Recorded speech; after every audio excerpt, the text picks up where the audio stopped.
Hello and welcome to Stretford Paddock. My name is Joe, that is Stephen Howson, and today, Steve, once again, we're talking about Ruben Amorim. Because every single week, and eventually it won't be the case because there'll be a new manager. Well, there'll either be a new manager or there'll be a little bit of stability. But this is a little bit of a check-in on him, where we're up to with him, where his sort of job security is at, and also what he's doing with his team to fight for his job and to push Man United forward. Because obviously, realistically, all we want is for him to stay and win the league. You know that they say the best ability is availability. Yeah. Well, I think the best ability might be stability. Stability. I'd like a bit of stability. Imagine the manager being here for 3 years. Imagine a manager winning a league. Oh, God. It'd be so good. How often not are you going to get when we win the league? Just crazy. Yeah. Just enough that I can see it, but after that, it's game over. Oh, yeah, that's like 4 days. Where's Joe? Yeah, I'm sure. Yeah. Don't know. He came home, got his passport, went, champions, the only and thing left. stopping a full police search is Lizzie on my Find My. She can see I'm moving at least. Yeah, and in Magaluf. Yeah, and I'm not dead. But let's get into, obviously we're nowhere near that at the minute. Let's look at... It's good to fantasise. As it stands right now, not in terms of is he going to get sacked, but how do you think Amorim is footing-wise at Manchester United? Because it seems to change or fluctuate week by week, doesn't it? There was some reports that, as far as Jim's concerned, it's a long-term project, but if we'd have got 5-0 by Sunderland, it wouldn't have been a long-term project, I feel. It stops being long-term at that point, doesn't it? Yeah. It's crap to say, but it genuinely does feel like he is fighting for his life every week at the moment. What changes that? Like 7 or 8 wins in 10? Probably the only thing, realistically. What would that put us, like, within or touching distance of top 4? I think it would put us within or touching distance of the top of the league. The way teams are dropping, I think you would be firmly in the top 4. If we won 7 of our next 10, we'd be firmly in the top 4. And I think you would stop talking about him losing his job week in, week out at that stage. Yeah. And I think that's the only time that's going to come. Do you think we're going to see that? I have no idea. Because there's this nice little run, isn't there, that starts basically... after Liverpool. Yeah. Well, it's no, because I think after that we've got a couple of difficult fixtures, and then it gets a little bit easier. So let me just get the fixtures up quickly. So it's... Obviously, Liverpool is tough. Then it's Brighton at home, which is... That can go either way, Brighton. That can go either way. Forest away, which now looks easy, but at the start of the season, that looked really tough. And then... They also might have a new manager by then. Exactly, yeah. They might be back on new manager bounce by then. But it's after the Tottenham away game, because that is going to be difficult. But then after that, it's Everton at home, Palace away, which isn't easy these days, but, you can't be terrified of every team. Then West Ham at home, Wolves away, Bournemouth at home, Villa away, Newcastle at home. Then it's Wolves at home, Leeds away, Burnley away, and then you come crashing down to earth, City at home on the 17th of January. But in terms of winnable runs, every single one of those games, yes, Palace away is really tough, and Newcastle at home's not easy, but you can't. Every game's easy. Every game's hard, should I say? Yeah. So potentially there, could we see something? Are you? Because obviously you said there this is what it would take for him to be safe. Do you think there's a world where he's just never fully safe this season, and that's enough as well? Or do you think if we end this season going, I'm still not sure, let's say we finish 9th and it's kind of up and down, do you think it has to be worse than it is now for him to get sacked, or just not improved by enough? I honestly don't know enough about Ineos and their, people can say, well, look at what they did at Nice, but Wilcox wasn't at Nice. You don't know what work he's doing in mitigation of what's been going on. You don't know if he's pro or against him. You don't know what the people who were the directors of football at Nice were with the managers that they was getting rid of, because didn't they go through like 6 or 7 in as many years? Yeah. Like, you don't know if that was their pushing. Was Jim Ratcliffe as hands-on in that situation, or was the director of football more left up to his own devices? Is he more hands-on now and therefore more influential? And if he wants the long-term project, he gets the long-term project? Like, we have no idea. There is currently zero evidence as to what they will do. Erik ten Hag got sacked because he wasn't their man, as much as the results. Ruben Amorim is their man. He's their first major decision. I feel like they're going to back him. But then you go, like they did with Dan Ashworth. They waited for him. They paid for him. They got rid of him with a quickness. And I see literally both extremes of that argument. They got rid of him because he was good. Probably not, right? Yeah. They probably got rid of him because he was disagreeing on everything. Like they clearly wanted a united front in terms of whatever decisions. There was some talk he was in favour of Gareth Southgate. Immediate sackable offence as far as I'm concerned. But there's also some talk that he was behind some of the good recruitment that we've done as well. So I don't know where the truth lies with that, and I don't know where the truth lies in terms of how long we're willing to give him while we figure this out. You can, like we said, you can talk long-term projects all along, but if you get slapped about at home by Sunderland, you're probably not going to be very long-term. Let's talk about some specifics, because I think every manager tends to have their sort of tentpole criticism, don't they? With Ole, it was all tactics, no tactics, just vibes. Which is mental. He didn't have, but that was the political line, the public line. He didn't have the tactics to win at the top level. Love a bit of vibes. With Ten Hag, it was a combination of things, but he was too stubborn. He was too cold. He didn't have the personality for it. That was certainly one of the things. And then this big hole in midfield that became a big thing for him. With Amorim so far, it seems to be stubbornness and system and formation. People are obsessed with it. I don't think there would be such a clamour for him to change it, even if the results were the same, if he was already playing a 4 at the back. I do think there's an English kind of what's 5 at the back. I don't like that. If he was managing in Italy, I think it would be a very different story. But you do want to see the manager change something if what he is doing isn't working. Now, there was a good thread on Reddit. I think you've done a video on it, but also just a sort of general kind of overlook at his ability to adapt. That essentially against Sunderland, there was a lot of variety in the system. There was at times where we played a 5 at the back with a 3 in midfield and a 2 up front. There was times when we defended in a 4-4-2 where we attacked with sort of 5 or 6 men at the front. It was a kind of 3-2-6 almost. Not that adds up, but you know what I mean, 3-2-5. Do you think, first of all, his inflexibility has been over-egged? And secondly, if yes, is this just a continuation of that? Or if no, do you think he did make changes for that Sunderland game? And does that give you some optimism? Has his inflexibility been over-egged? No. Okay. Because a lot of the things that we've been seeing have been there throughout his reign and were still evident in the Sunderland game. In terms of like how easy we are to play against on the transition. There were things that, whether they'd been specifically changed for Sunderland, whether they'd been more noticeable because it was Sunderland, whether or not I'd never noticed them myself before, whether or not other people had noticed them themselves before to pull up the threads that they'd done. It is obviously a system that requires flexibility, clearly, because at times we attack with 5 and at times we defend with 5. Clearly it isn't 3-4-3 up and down the pitch rigidly. So it was always going to have rotations, it was always going to have phases of the game where you see different pictures with the different shapes that are played out. I haven't seen much 4-4-2 without the ball from Manchester United, and I'm a big fan of 4-4-2 off the ball. Narrow, compact, everybody kind of knows their jobs. It's a very stock formation, but it's very effective formation off the ball. I obviously see a hell of a lot of 3-2-5 build-up. Saw that with Ten Hag. Didn't really see as much of that with Ole because of how fast we used to get forward with Ole. You never really get the chance to occupy every single zone in the final third. So, like I said, I don't know if it is definitively new things that we saw, or if it was a combination of different factors. I thought Mason Mount and Mbeumo's flexibility within the game, occupying as an attacking midfield role as well as a partner for Sesko at times, they both did that and then both alternated in doing that as well, which I thought was finding a lot of joy. But I think on the transition we are still massively vulnerable. I think in terms of legs and in terms of positioning of that, obviously we've spoken before about how Amorim likes his defenders to sort of jump up with the attackers as they drop in to pick the ball up. You'll very often see, Yoro, there was a point for the goal actually, he was pushed up into the opposition's 18-yard box, didn't he? Won the throw-in down at the corner flag, the ball comes in, Sesko scores.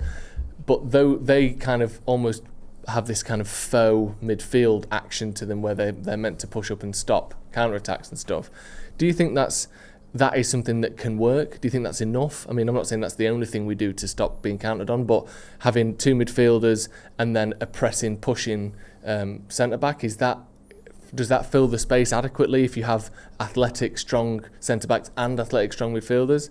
Or do you think we need to do more in terms of reshaping things when the opposition's got the ball? I think if you make that your stock answer, good teams will leave 3 up against you, and then you'll be undercooked in terms of you're not even going to be +1. Yeah, you'll be -1 in terms of what they've got. So you're not even going to be man for man. They'll just have overloads. Rio mentioned that the far side centre half stepping up into midfield to cover that space. So what's happening is Casemiro and Bruno, when it's those two, both of them bomb on. Yeah. And try and win the ball back. The way Glasner does it with Crystal Palace, Lerner and Wharton generally, one of them will put pressure on the ball but delay, and the other one will sit in front of the back three. Okay. Their wing backs are also tasked with aggressively trying to press. They've got the highest tackle percentage or highest tackle number in that team, and some of the highest in the league. So there's a very much a transition plan in place when it's Crystal Palace. If you look, for example, about the goal that we conceded against West Ham, that first pre-season game. Yeah. Is it Kobe and Ugarte, that push? Yeah, it was.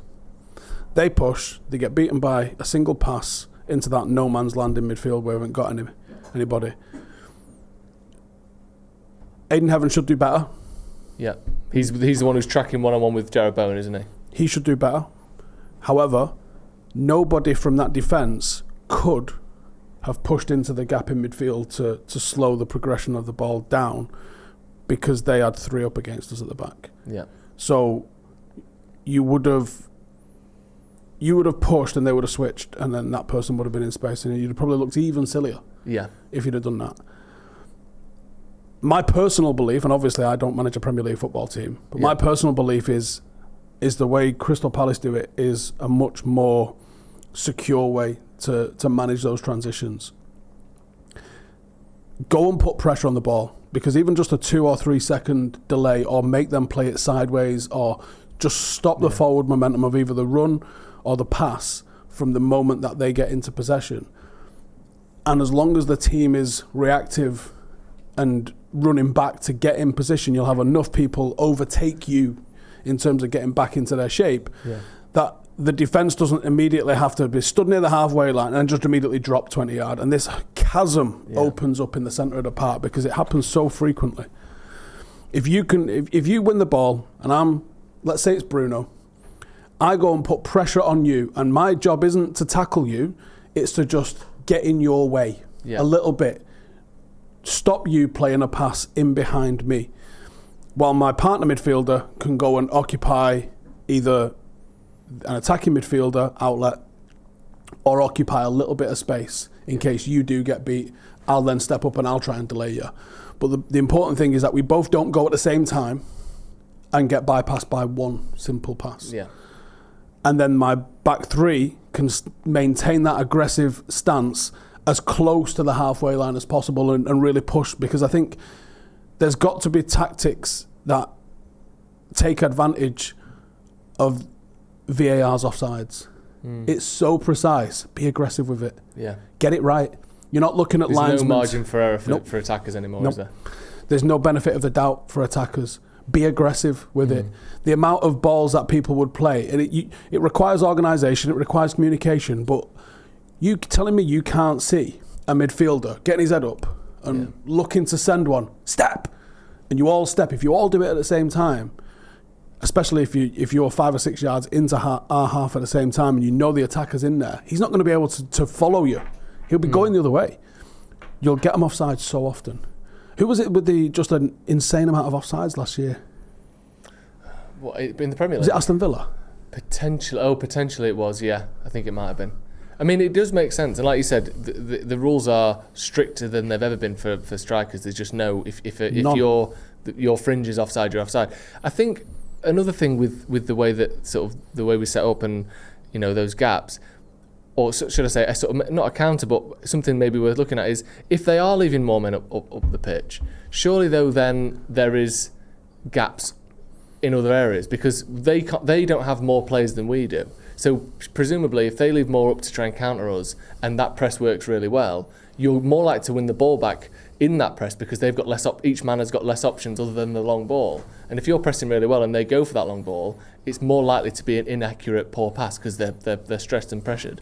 Do you think that, you know, the likes of Mason Mount, for instance, who I think is one of our best pressers in the team, certainly I think his intelligence and his willingness to do it is really high. I think Ahmad is a sort of underrated presser of the ball, especially in the wide areas. Do you think the way that we set up and the personnel kind of, I know obviously you don't want a manager that has to have the best team in the league to win any games, but does it give you indications that if you have the right players doing this, it can work? Or do you I know you said you want to change things, but did you see some signs of improvement or encouragement against Sunderland at least?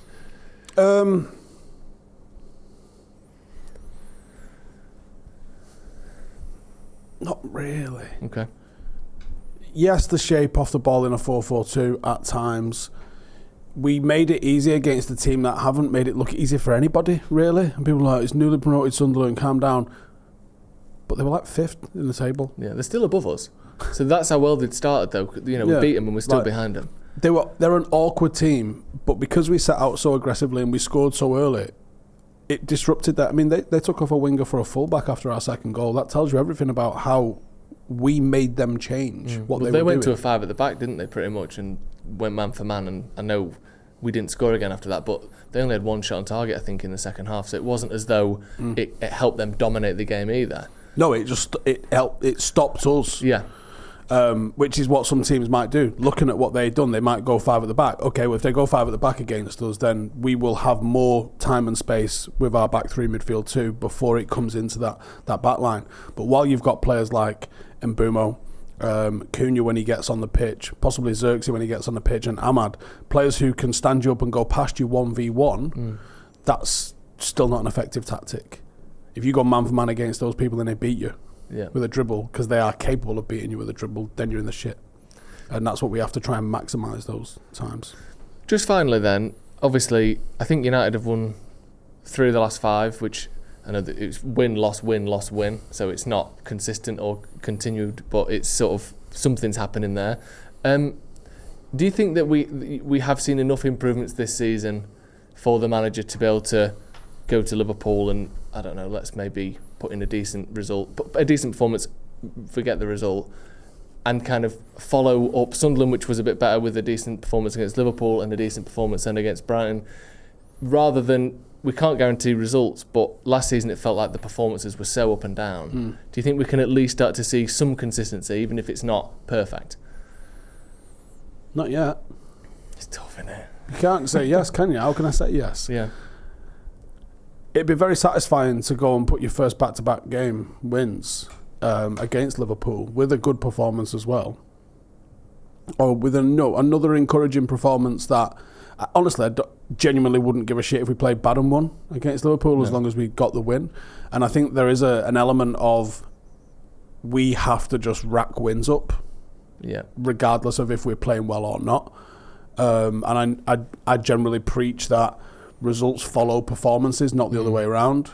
However, there won't be an Amorim to get results if he doesn't get results. Yeah. So he can't be trying to play perfect at the moment. He just needs to find a way to win and keep himself in a job. Because whether or not, whatever the mood is, we're literally going off feeling and emotion, which is not an accurate data point. He might get sacked today. Yeah. Like, he might have a meeting with Jim Ratcliffe today and Jim go, okay, I didn't like the answers, off you go. Like, we have no idea. So I think the only thing that's going to keep him in the job is winning. So he has to win. And if you can follow that up at Liverpool, fantastic. And if you can then start to put together a run, and like I said, if you can put 6 or 7 in the next 10, I don't think that's impossible, but it's more than we've done. By a long way. Yeah. I think we won 4 of his first 21. No, me. So, like, if you can turn that into 6 or 7 of your next 10, then I think you can sit here and we can say, okay, this team is starting to understand what we're trying to do. Yeah. Right, thank you very much, Steve. Thank you for joining us at home as well. Hit subscribe to the channel if you haven't already. We'll see you in a bit.